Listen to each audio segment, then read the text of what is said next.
Praise the Lord, this is angel. इस वक्त हम देख रहे हैं कि लास्ट वीक हमने देखा कि किस तरीके से एक ख़बर बहुत ज़्यादा वायरल हो रही थी कि किस तरीके से अमेज़ॉन में जो वहाँ का रेन फॉरेस्ट है वहाँ पर ज़बरदस्त आग लगी हुई है। अभी वो खबर अभी चली रही है, आग वहाँ पर अभी भी चल रही है। हम देखते हैं कि कैलिफोर्निया में भी आग लगना शुरू हो गई है और लास्ट ईयर भी बहुत ज़बरदस्त डिज़ास्टर आया था। कैंप फायर में जो ज़बरदस्त आग लगी थी उससे पहले भी पूरा LA जल रहा था।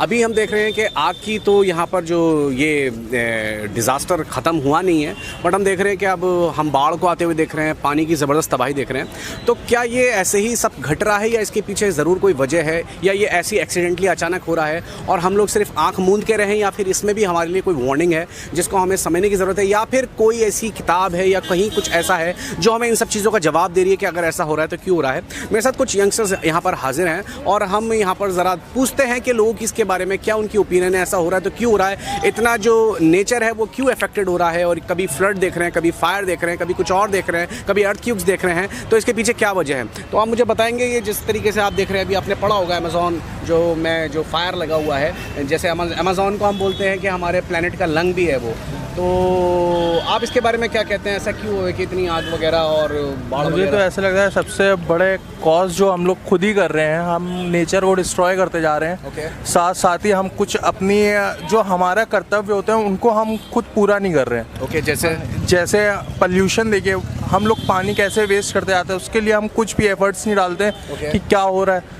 अब हम यहाँ पे पॉपुलेशन इतनी ज़्यादा बढ़ती जा रही है, उसके साथ ही साथ हम ये नहीं देख रहे हैं, अगर हम लोग पॉपुलेशन के साथ साथ हमारे रहने के लिए हम नेचर को डिस्ट्रॉय कर रहे हैं। जो जंगल्स थे हमारे, उनको काट के हम लोग धीरे धीरे शहर और बढ़ते जा रहे हैं। गांव जो छोटे छोटे गांव थे वो और बढ़ते चले जा रहे हैं। अगर ये चीज़ें हम लोग को खुद सोचनी पड़ेगी किस तरह से इनको हम रोक सकते हैं और इनको कैसे हम और अच्छा कर सकते हैं, ताकि हमारे नेचर को अगर हम सोचेंगे नहीं फ्यूचर के लिए तो ये चीज़ें बढ़ती ही जाएंगी। ओके, ठीक है। तो आपको क्या लगता है कि इसके बारे में आपकी क्या राय है, कि क्या बोलते हैं आप इस बारे में? सर, सबसे पहले तो हम लोग जो पेड़ काट रहे हैं, पेड़ बहुत ज़्यादा मतलब शहर होते जा रहे हैं, गांव ख़त्म होते जा रहे हैं, तो उसकी वजह से पोल्यूशन बहुत ज़्यादा हो रहा है।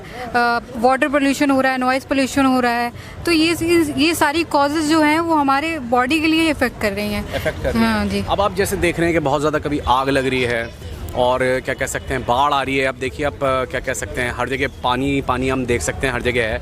तो ये इसका कोई उपाय है? ये चीज़ें एक्सीडेंटली हो रही है, या फिर आपको कभी लगता है कि दुनिया जो है अपने अंत की तरफ भी बढ़ रही है कहीं ना कहीं?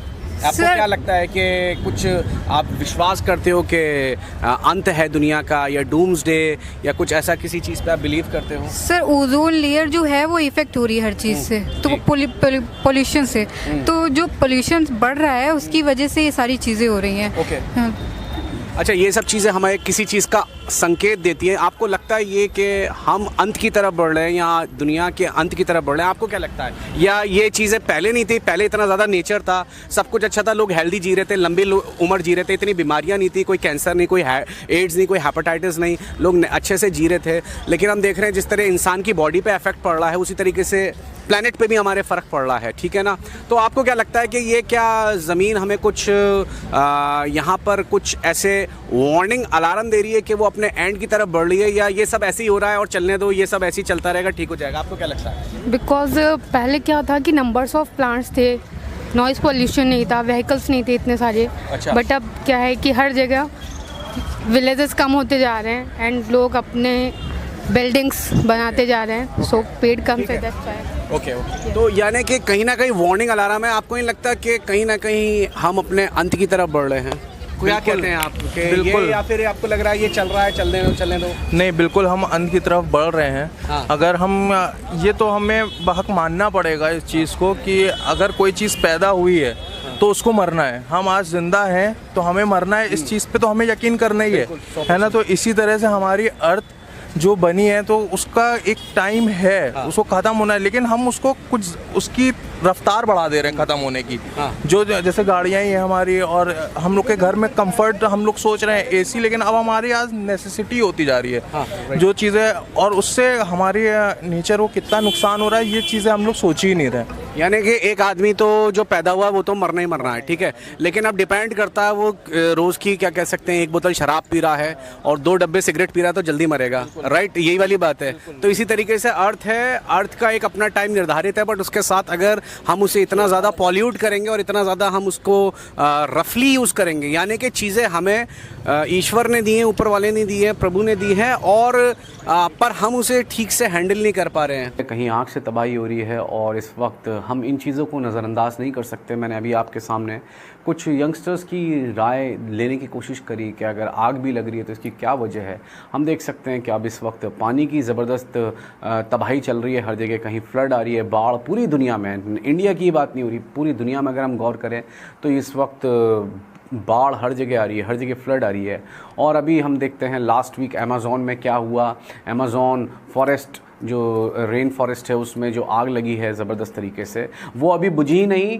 और आपको पता है कि कैलिफोर्निया में एक बार फिर दोबारा आग लगनी शुरू हो गई है, जो हर साल वहाँ पर उजाड़ती है, बुरी तरीके से लोगों को तबाही मचाती है।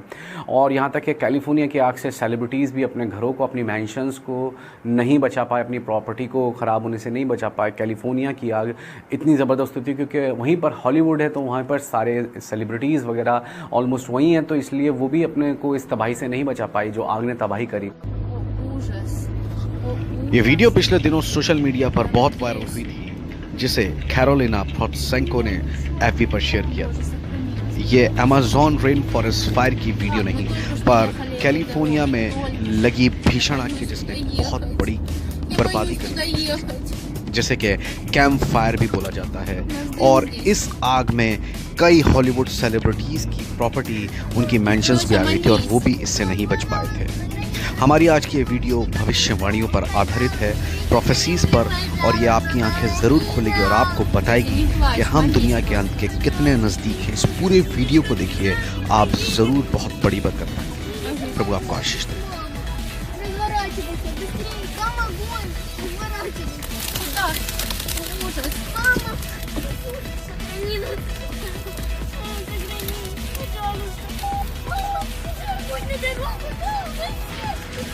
Тихо, тихо, тихо. О, Боже. Иисус, Боже, сохрани нас, пожалуйста.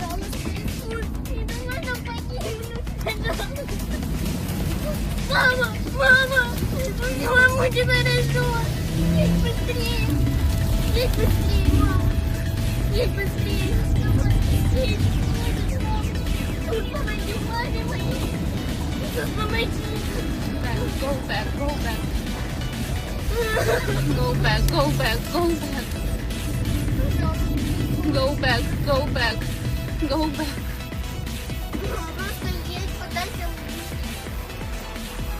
Turn around, turn around.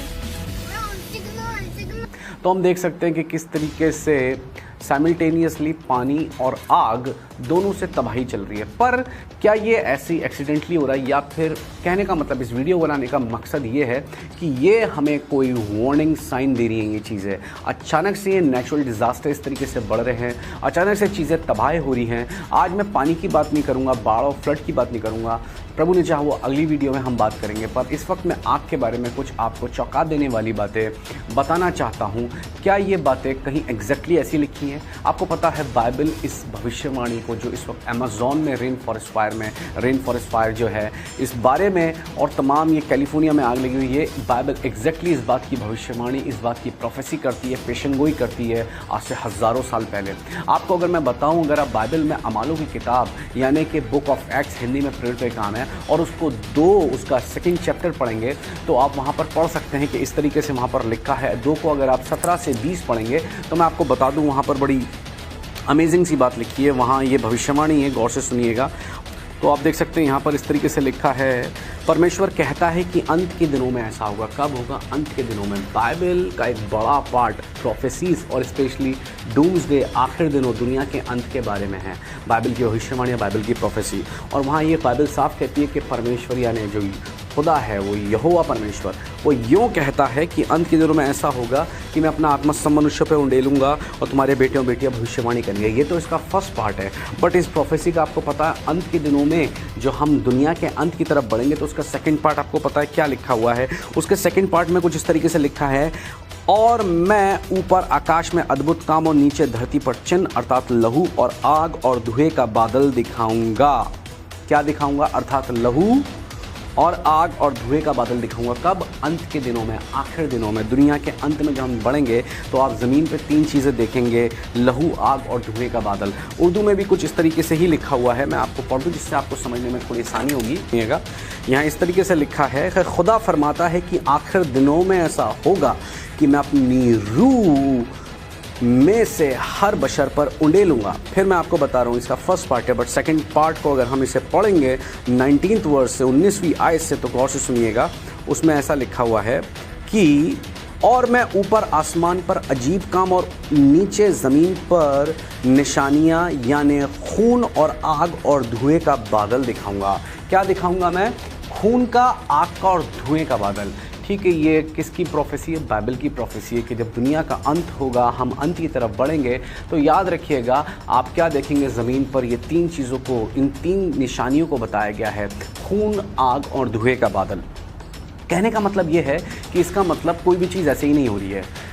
यानी कि जब बाइबल बताती है कि अंत के दिनों में, आखिर दिनों में ज़मीन पर आप आग देखोगे, धुआं देखोगे और खून देखोगे, इसका मतलब ऐसा होगा क्योंकि खुद यीशु ने फरमाया, खुदा यीशु मसीह ने फरमाया, प्रभु यीशु मसीह ने, कि ज़मीन और आसमान टल जाएगा पर मेरी कहा हुआ वचन, उनका कहा हुआ कलाम कभी भी नहीं टल सकता है। वो चीज़, एक एक कलाम, एक एक शब्द पूरा होगा। तो हम देख सकते हैं इस वक्त ये आग क्या ऐसी, इस आग में क्या कुछ अजीब है, या फिर जैसे आम आग लगती रहती है ऐसी कुछ है, या वाकई में हम देख रहे हैं इन आखिर दिनों में ये आग कुछ ज़्यादा तबाही मचा रही है, पहले जैसे कभी नहीं मचाई।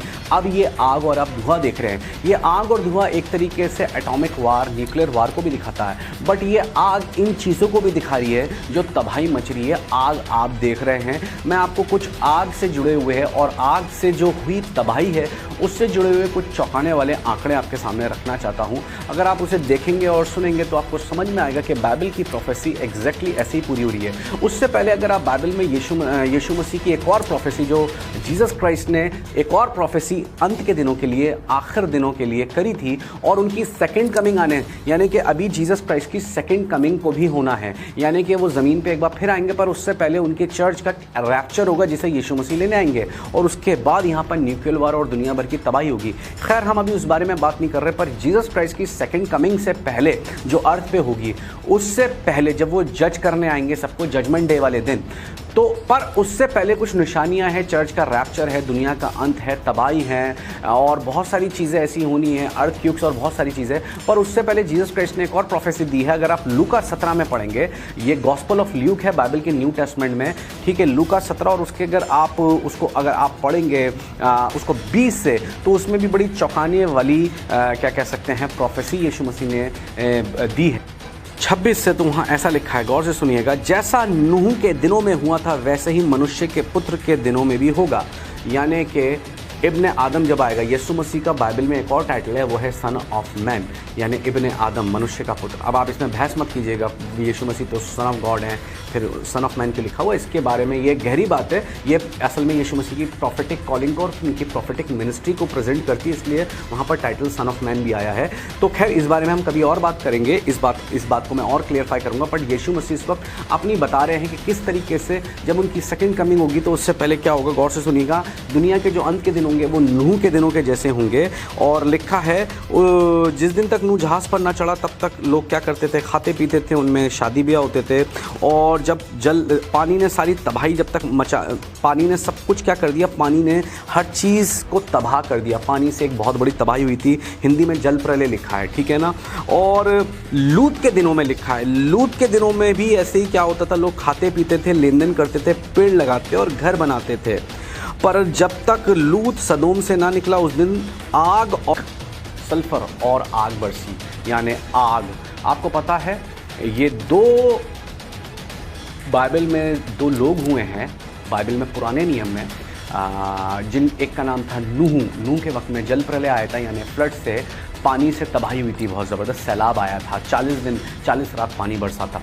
और लूत के वक्त में सदोम और गमोरा, जिसमें बहुत गंदगी बढ़ चुकी थी, लोग इमोरल हो चुके थे, बहुत ज़्यादा बायोसेक्सुअल और होमोसेक्सुअल हो चुके थे, और हर वो काम करते थे जो परमेश्वर के और उसके नेचर के अगेंस्ट था। इसलिए परमेश्वर ने वहाँ पर आग से तबाही मचाई, और आग जब लोगों पे बरसी तो वो जगह आज भी जहाँ पर डेड सी है, इस चीज़ का सबसे बड़ा प्रूफ है, जहाँ पर कोई भी चीज़ फल फूल नहीं सकती और पनप नहीं सकती, डेड सी उसका सबसे बड़ा प्रूफ है कि वहाँ पर आग बरसी थी। खैर, तो लूत के दिनों में क्या हुआ, आग से तबाही हुई, और नूह के दिनों में पानी से तबाही हुई। और यीशु मसीह ने यही कहा, जब यीशु मसीह की सेकंड कमिंग होगी तो उससे पहले ये दो तरीके के लिखा, जैसे अंत के दिनों में हुआ। गौर से सुनिएगा, जैसे कब हुआ, जैसे उन दिनों में हुआ, किन के दिनों में, नूह के दिनों में और लूत के दिनों में, वैसी दुनिया के अंत होंगे, वैसे ही मेरे आने से, यानी यीशु मसीह के आने से पहले दोबारा वैसे ही होगा। कैसे होगा, गौर से सुनिए। नूह के दिन यानी पानी की तबाही होगी, और लूत के दिन यानी आग से तबाही होगी, यानी कि ये दोनों चीज़ों की तबाही अंत के दिनों में होगी। यानी इन दोनों चीज़ों से क्या होंगे, लोग घबराएंगे, लोग क्या कह सकते हैं, कलेश, उनके जीवन में कलेश आएगा, उनकी ज़िंदगी में तबाही आएगी। क्यों? क्योंकि लोग उतने ही ज़्यादा क्या होते जा रहे हैं, वाइल्ड होते जा रहे हैं, रिबेलियस होते जा रहे हैं, खुदा के खिलाफत कर रहे हैं, परमेश्वर के नेचर के खिलाफ कर रहे हैं। सिन को बहुत नॉर्मल और नेचुरल कर दिया गया है। इसलिए आप देख रहे हैं नूह के दिन में यानी पानी से तबाही हो रही है, और लूत के दिनों में आग से तबाही हो रही है, और आखिर दिनों में वही दोनों चीज़ें दोबारा से घट रही हैं। क्यों? क्योंकि यीशु मसीह ने कहा आखिर दिन जो होंगे वो लूत के दिन और नूह के दिन जैसे ही होंगे। और इसका सबसे बड़ा प्रूफ बाइबल की एक वर्स बोल रही है। वो क्या दे रही है, गौर से सुनिएगा। हम बहुत ज़्यादा इस चीज़ को सुनते आ रहे हैं कि हिस्ट्री अपने आप को रिपीट करती है। आपको पता है, हम एक ऐसी साइकिल में जी रहे हैं, गौर से सुनिएगा, हम एक ऐसी साइकिल में जी रहे हैं कि एक सर्कल पूरा होता है, दोबारा वही सर्कल शुरू हो जाता है। इस बात को याद रखिएगा। और यीशु मसीह ने कहा लूत के दिन और नूह के दिन जैसे ही होंगे आखिर के दिन, यानी कि ये साइकिल दोबारा से रिपीट होगी, यानी कि हिस्ट्री अपने आप को दोबारा दोहराई जाएगी, हिस्ट्री दोबारा रिपीट होगी। और अगर हम हिस्ट्री से नहीं सीख रहे तो हम सबसे बड़ी गलती कर रहे हैं। हिस्ट्री अपने आप को दोबारा से रिपीट कर रही है, क्योंकि बाइबल में अगर आप इक्लेशियस की बुक को पढ़ेंगे, उसका फर्स्ट चैप्टर, उसकी 9th और 10th वर्स, यानी कि जिसे हम बोलते हैं हिंदी में सभोपदेशक और उर्दू में हम उसे बोलते हैं वैज़, उसमें पता है कितनी खूबसूरत बात लिखी है। मैं आपके लिए पढ़ देता हूँ, गौर से सुनिएगा। ये बड़ी बाइबल की खूबसूरत आयत है और हम समझ सकते हैं इसमें ये एक की वर्ड्स है, यानी हमें ये एक की देती है, हमें एक ऐसी ये कुंजी है, ये एक ऐसी जो हमें बताती है कि किस तरीके से जो हो रहा है वो क्यों हो रहा है, और इससे हम अपने आप को कैसे प्रिपेयर कर सकते हैं इन सब बातों से, या फिर चाहे तो हम भी अपनी आंखें को मूंद कर लें, हम अपनी आंखें बंद कर सकते हैं। गौर से सुनिएगा, 1 के 9 और 10 में क्या लिखा है। लिखा है, जो कुछ हुआ था वही फिर होगा, और जो कुछ बन चुका है वही फिर बनाया जाएगा, और सूरज के नीचे कोई बात नई नहीं है, यानी nothing is new under the sun. क्या ऐसी कोई बात है जिसके बारे में लोग कह सके कि देख ये नई है? कुछ भी नया नहीं है, ये तो प्राचीन युगों में वर्तमान थी। बाइबल क्या कहती है? प्राचीन युगों में वर्तमान थी। उर्दू में भी बड़ी प्यारी बात लिखी है, गौर से सुनिएगा। लिखा है, क्या कोई चीज़ ऐसी है, वैज़ है, इसमें इस किताब का सभोपदेशक का उर्दू में नाम वैज़ है, तो इसमें आप पढ़ सकते हैं, क्या कोई चीज़ ऐसी है जिसकी बाबत कहा जाता है कि देखो ये तो नई है, वो तो साबिक में हमसे पेशतर के ज़मानों में मौजूद थी। यानी कि वो शुरुआत में ही चीज़ें क्या थी, मौजूद थी। जो हो रहा है उसमें कुछ भी नया नहीं है, ऑलरेडी वो चीज़ हो चुकी है। दोबारा इन दुनिया के आखिर दिनों में जब दुनिया दोबारा अपनी तबाही के तरफ बढ़ रही है, लोग रिबेलियस हो गए हैं, गुनाह को आम कर दिया है, नॉर्मल कर दिया है, सिन को नॉर्मलाइज कर दिया है, लीगलाइज कर दिया है, तो याद रखिए कुछ भी नया नहीं है। जो कुछ हो चुका है ऑलरेडी वो दोबारा हो रहा है। यानी ये साइकिल अब दोबारा से क्या हो रही है, जहां से शुरू हुई थी वहां पर दोबारा से पहुंच रही है। ये हिस्ट्री अपने आप को दोबारा रिपीट कर रही है, क्योंकि लोग वही गुनाह दोबारा कर रहे हैं, वैसे ही खुदा की परमेश्वर की खिलाफत दोबारा कर रहे हैं, खुदा का, परमेश्वर का, उनका मजाक उड़ा रहे हैं, मजाक बना रहे हैं उनकी बातों का, और उसके रिबेलियस कर रहे हैं। आप देख रहे हैं हर चीज़ जो खुदा के नेचर के अगेंस्ट है उसको दोहराए जा रहे हैं। इसलिए आप देख सकते हैं, हम आग पे देखते हैं कि आग किस तरीके से तबाही कर रही है, क्योंकि लूत के दिनों में आग से तबाही हुई थी, और इसलिए बाइबल में लिखा आखिर दिनों में क्या होगा तुम ज़मीन पर आग देखोगे। तो क्या ये कुछ इसमें कुछ ऐसी चीज़ें हैं, हम साइंटिफिकली तौर पर भी देखते हैं कि ये आंकड़े वाकई में चौंकाने वाले हैं। और अगर अभी हम बिवेयर नहीं हुए, अभी हमने रिपेंट नहीं करा, तो फिर याद रखिएगा लोगों के पास मौका नहीं रह जाएगा। तो हम देखते हैं क्या बाइबल क्या बोलती है इस बारे में, गौर से सुनिए। तो हमें इन आंकड़ों से समझ में आएगा कि वाकई में जो बाइबल में लिखा है वो कितना सच और सिद्ध है, और ये साइंटिफिकली भी कितना प्रूवन है, कितना ज़्यादा सटीक और सिद्ध है। आपको पता है लास्ट ईयर जो अभी तो हम जान रहे हैं कि अमेज़ॉन में आग लगी हुई है। आपको पता हर मिनट अमेज़ॉन में जो आग तबाही कर रही है, जितना करीब 1.5 फुटबॉल ग्राउंड होता, हर मिनट इतनी जगह तबाह हो रही है, जल रही है अमेज़ॉन में। हम सब जानते हैं कि कई लोगों को अभी पता चला कि वो लंग्स बोला जाता है उसे ज़मीन का, यानी हमारी पृथ्वी के लंग्स है अमेज़ॉन के जंगल इतने, क्योंकि 20% ऑक्सीजन हम अमेज़ॉन के जंगलों से लेते हैं।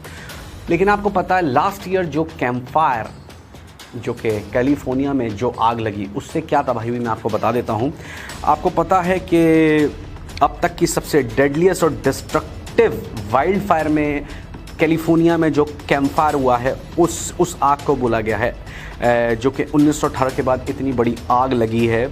और इस आग ने आप समझिएगा कि अब तक का सबसे ज़्यादा पैसे का नुकसान, कॉस्टलीस्ट नेचुरल डिज़ास्टर बोला गया है इसमें, जिसमें सबसे ज़्यादा तबाही हुई है पैसे की, चीज़ों की, घरों की, जो कि नवंबर 2018 में शुरू हुई थी। और आपको पता है इसमें करीब $13 बिलियन का नुकसान हुआ था। इस आग ने इतनी तबाही करी थी।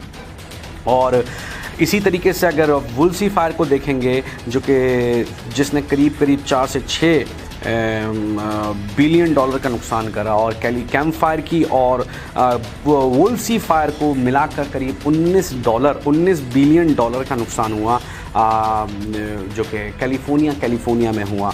और इस वक्त जो अमेज़ॉन की इस वक्त आंकड़े वो तो खैर चौंकाने वाले हैं ही। मैं आपके सामने कुछ स्टैटिस्टिक्स को पढ़ रहा हूँ, आपके सामने शो कर रहा हूँ। आप इस वक्त देख सकते हैं कुछ आपके सामने ये आंकड़े हैं, कुछ चौंकाने वाले आंकड़े हैं। उससे आप समझ सकते हैं कि ये कुछ भी एक्सीडेंटली नहीं हो रहा है। ये सब चीज़ें हमें वार्न कर रही है, हमें वार्निंग अलार्म दे रही हैं कि वाकई में हम कितनी नज़दीक हैं, हम कितनी नज़दीकी से अंत में बढ़ रहे हैं। अब मीडिया पॉल्यूट हो चुका है, मीडिया आपको इन सब चीज़ों को नहीं बताएगा, नहीं दिखाएगा, पर हम आपको कोशिश कर रहे हैं कि सच्चाई से रूबरू करवाएं। अगर आप 1980 से और 2018 के बीच के ग्राफ को देख सकते हैं, तो आप देख सकते हैं इस आग में किस तरीके से बढ़ोतरी हुई है और कितना नुकसान हुआ है, कितना एरिया जला है। तो आप देख सकते हैं it was on hike in 2015, 2017 में ये बिल्कुल हाइट पे था, 2006 में हाइक पे था, और 2018 पे भी आप देख सकते हैं काफ़ी था, और 19 तो अभी चल रहा है। और देखते हैं आग ने ऑलरेडी तबाही मचानी शुरू कर दी। ये सिर्फ कैलिफोर्निया के, मैं आपको अमेरिका के ही सिर्फ आंकड़े इस वक्त बता रहा हूँ।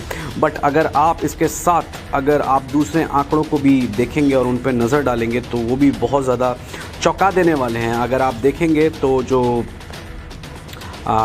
इस वक्त आप देख सकते हैं जो नुकसान हुआ 2008 से 2017 के कंपैरिजन में, राइट करीब एक 10 साल का पीरियड मानिए, उसमें आप सोच के देखिए 2008 में तो करीब $2000 तक के आप देख सकते हैं इंश्योर्ड लॉसेस हुए। इतना पैसे का पर पर्सन जो इनका इंश्योर्ड, इन्होंने जो कि लॉस को दिखाया है कि इतना जो पैसे का नुकसान हुआ है वो करीब $2000 तक है। पर आप 2009-10 में देख सकते हैं 14 में ना के बराबर है। पर 2008 से जब हम 2017 पे जाते हैं तो $2000 से वो सीधे $20,000 पे छलांग मारता है। तो कितनी बड़ी तबाही हो रही है, आप देख सकते हैं किस तरीके से पैसे की बर्बादी हो रही है। ये इंश्योर्ड लॉसेस का आपके सामने ये आंकड़े हैं कि किस तरीके से आग ने तबाही मचाई है। सिर्फ एक 10 साल के पीरियड में ये आग ने 90% छलांग मारी है पैसे के नुकसान में, जो इसने बर्बादी करी है पैसे की, आप देख सकते हैं। और अगर आप देख सकते हैं जो कैंप फायर 2018 में जो कैलिफोर्निया में लगी, वो नवंबर 2018 में करीब लगी। और आपको पता है इसमें 1,53,336 एकड़ लैंड की बर्बादी हुई, इतना लैंड जला है। और आपको पता है इसमें करीब 18,804 बिल्डिंग्स की तबाही हुई थी जो 2018 में कैंप फायर हुआ था। इसमें कई हॉलीवुड के सेलिब्रिटीज़ भी चपेट में आए, वो अपनी मैंशंस को, अपनी प्रॉपर्टीज़ को नहीं बचा पाए। और इसी तरीके से अगर आप जो कि वुल्सी फायर हुई थी वहीं कैलिफोर्निया में ही, उसने भी 4 से 6 बिलियन डॉलर का नुकसान करा था और करीब इसमें 1643 बिल्डिंग्स जली थी और करीब 96,949 एकड़ जो लैंड था, इतनी ज़मीन जो थी वो जल गई थी, इतनी जगह जल गई थी। आप देख सकते हैं इसे, इन आंकड़ों को हम नकार नहीं सकते। ये चौंका देने वाले हैं आंकड़े और बताते हैं कि बाइबल में अगर यीशु मसीह ने कहा कि अंत के दिनों में जब बाइबल में ये प्रोफेसी की गई है कि आखिर दिन जो होंगे उसमें तुम आग को देखोगे, दुनिया में आग की तबाही होगी, वो दिन लूत के दिन के जैसे होंगे, तो हम इन आंकड़ों को नकार नहीं सकते कि बाइबल कितनी सटीक और सिद्ध है। इसी तरीके से जो थॉमस फायर थी वो भी 4 दिसंबर 2017 में स्टार्ट हुई और 2.2 बिलियन डॉलर का इसने नुकसान करा और इसमें करीब 1063 बिल्डिंग्स जो थी वो बर्न हुई और करीब 2,81,893 एकड़ ज़मीन इसमें जली और बर्बाद हुई। ठीक है ना, इसे 7th most destructive wild fire state history में बोला गया है। इसी तरीके से कैर फायर जो हुआ वहीं पर, और वो भी वहीं पर कैलिफोर्निया में ही हुआ। 2,29,651 एकड़ ज़मीन जो जगह थी वो इसमें बर्बाद हुई, वो जल गई और इसमें करीब 1,604 बिल्डिंग तबाह हुई। इससे भी 6th मोस्ट डिस्ट्रक्टिव फायर बोला गया कैलिफोर्निया में। ये सिर्फ मैं आपको इस वक्त कैलिफोर्निया के ही ग्राफ या फिर उसी के ही आपको आंकड़े आपके सामने दिखा रहा हूँ या रख रहा हूँ, तो आप देख सकते हैं कि किस तरीके से ये तबाही मची और किस तरीके से ये नुकसान हुआ। पर हम फिर भी इन चीज़ों को अगर नज़रअंदाज कर रहे हैं तो हम बहुत बड़ी भूल चूक कर रहे हैं और हम नहीं समझ रहे। अमेज़ॉन की फ़ायर हो या कैलिफोर्निया की फ़ायर हो या फिर हमारे आसपास हमारे मुल्क में कहीं आग लग रही है, तो ये याद रखिए कुछ भी एक्सीडेंटली नहीं हो रहा है। बाइबल ये कहती है कि जो वर्तमान का यानी कि जो प्रेजेंट वाला, जो हमारे इस वक्त जिस ज़मीन पे हम रह रहे हैं, वो प्रेजेंट में जो है वो जलाने के लिए रखी गई है। इस बार वो आग से तबाह की जाएगी, चाहे वो न्यूक्लियर वार हो या कुछ भी हो। लेकिन हम देख रहे हैं चाहे वो इन्वायरमेंट में चेंज आ रहा है ड्रामेटिकली, हर चीज़ बहुत तेज़ी से तब्दीली में आ रही है। जो तबाही पहले छोटे स्तर पे होती थी या कभी कभी होती थी, जिनका हिस्ट्री में रिकॉर्ड है, अब वो एक बहुत बड़े पैमाने में हो रही है। एक बहुत बड़े आप देख सकते हैं स्केल पर वो तबाहियाँ मच चुकी हैं। पानी पूरी तरीके से काबू से बाहर हो रहा है, आग काबू से बाहर हो रही है। पर ये सब चीज़ें ऐसी नहीं हो रही क्योंकि इंसान भी काबू से बाहर हो रहा है और इंसान भी एक गुनाह की हाइट पे जा चुका है और वो उस हाइट पर जाकर गुनाह कर रहा है। आप देख सकते हैं, आप पॉर्न्स को नॉर्मलाइज कर दिया गया है, होमोसेक्सुअलिटी को नॉर्मलाइज कर दिया गया है, गालियों को नॉर्मलाइज कर दिया गया है, लड़कियों को प्रोत्साहित किया जा रहा है और इस तरीके से उन्हें मोटिवेट किया जा रहा है कि it is also normal for a girl कि वो अगर स्मोक कर रही है एक लड़कों की तरह ही, और अगर वो अल्कोहलिक है, मैं ये नहीं कह रहा कि बंदे कर सकते हैं, मेल्स कर सकते हैं, फीमेल्स नहीं कर रहे हैं, दोनों ही कर रहे हैं। पर कहाँ जो लड़कियां एक मॉडेस्टी के लिए जानी जाती थी, ना ही जो लड़कियां हुआ करती थी वो अब नहीं, अब वो लड़कियां नहीं रहीं, जो लड़के जो बंदे हुआ करते थे वो नहीं, अब वो नहीं हैं। आप देख सकते हैं लड़कियां लड़के जैसे बनने की कोशिश कर रही है फेमिनिज़म के नाम पर, और लड़के अपने उस मस्कुलिन जो उन्हें कह सकते हैं, उनका जो उनको खुदावंद ने कुदरतन दिया गया उसे वो खो रहे हैं और वो कहीं ना कहीं फेमिनिज़म के ग़ुलाम बनते जा रहे हैं। कहीं ना कहीं आप देख सकते हैं दोनों तरीके से नेचर में बहुत ज़बरदस्त डिसऑर्डर आ चुका है, क्योंकि नेचर खुदा का बनाया हुआ था, मेल और फीमेल खुदा के बनाए हुए थे, और अब इसको मीडिया इसमें एक बहुत बड़ा रोल प्ले करता है। मूवीज़ और इंटरटेनमेंट बहुत बड़ा रोल प्ले कर रहा है और वो इस चीज़ को, हर एक ऐसी चीज़ जो नेचर के अगेंस्ट है, खुदा के अगेंस्ट है, परमेश्वर के अगेंस्ट है, उन चीज़ों को वो ब्रेन वॉश करके इस जनरेशन को प्रोग्राम कर रहे हैं। प्रोग्राम इस तरीके से कर दिया गया है कि उन्हें हर बुरी चीज़ अच्छी लग रही है, क्योंकि बाइबल में एक और प्रोफेसी लिखी हुई है, क्योंकि बाइबल में लिखा है अंत के दिनों में, आखिरी दिनों में आप हर गलत किस चीज़ को, एविल को गुड बोलोगे और गुड को एविल बोलोगे, यानी कि बुराई को आप बोलोगे ये अच्छा है और आप अच्छे को बोलोगे ये बुरा है, क्योंकि लोगों को मीडिया इस तरीके से प्रोग्राम कर रही है। इस पर बहुत बहुत बहुत ज़बरदस्त मोटा पैसा खर्च किया जा रहा है लोगों को, यंगस्टर्स को इस तरीके से ब्रेन वॉश करने के लिए, जिससे वो अपने एजेंडा के तहत इस जनरेशन को प्रोग्राम करें और उन पर रूल कर सकें। तो आप देख सकते हैं, बट फाइनल अथॉरिटी परमेश्वर की और खुदा की, और उसके प्लान को कोई भी एजेंडा फेल नहीं कर सकता। यही बोलूँगा, मास्टर इज़ कमिंग सून। यीशु मसीह बहुत जल्दी आ रहे हैं। हम अपने आप को प्रिपेयर करें उनकी आमद के लिए, चाहे आप किसी भी कास्ट के हों, किसी भी रेस, किसी रिलीजन हो, किसी भी ट्राइब के हों, कोई भी ज़बान बोलते हो, किसी मज़हब, किसी भी धर्म से ताल्लुक़ रखते हों, और यीशु मसीह सबसे प्यार करते हैं और उद्धार केवल यीशु के द्वारा ही है। और इसीलिए यही बोलूँगा कि दुनिया का तो अंत बहुत नज़दीक है, हम अंत में ऑलरेडी जी रहे हैं, पर हमें ये देखना है कि हम अपनी अनंतता, अपनी इटर्निटी कहाँ बिताने जा रहे हैं, कहाँ पर हम होंगे। उस जगह होंगे जिसे हेवन बोला जाता है, या फिर हेल में होंगे। ज़मीन तो खुद हेल बनने जा रही है। ज़मीन तो खुद हर जगह आग ही आग से तबाह की जाएगी, हर जगह आग होगी। ज़मीन का एक बार फिर आग से क्या होगा, इसे आग में डाल दिया जाएगा, यहाँ हर तरफ आग होगी। पर आप देखिए, कहीं हम उस दंड की तरफ अपने आप को, उस जजमेंट डे की तरफ तो नहीं लेके जा रहे। जिन्हें वहाँ जाना है हम उनको रोक नहीं सकते, पर हमारा फ़र्ज़ है हर किसी को अवेयर करें, हर किसी को बेवेयर करें, और परमेश्वर के अनुग्रह, उसके खुदा के फजल को, ग्रेस को उनको बताएं, और बताएं यीशु आपसे भी प्यार करते हैं। इसलिए यीशु मसीह ने जजमेंट हम पर ना पड़े, उनके फॉलोवर्स पे ना पड़े, वो जजमेंट उन्होंने खुद 2000 साल पहले अपने ऊपर ले लिया। इसलिए बाइबल में लिखा है, जो मसीह यीशु में उन पर दंड किया गया नहीं है, वो कंडेम नहीं हो सकते, वो जज नहीं किए जाएंगे जजमेंट डे के दिन। हाँ, तो ये न्योता सभी के लिए है, क्योंकि यीशु मसीह ने तमाम ह्यूमन रेस के लिए ही जजमेंट को लिया, ताकि हम उस जजमेंट से बचें। इसलिए मन फिराएं, रिपेंट करें, तौबा करें, यीशु की ओर फिरें, उनका आना बहुत नज़दीक है। प्रभु आप सबको बरकत दे। Praise the Lord.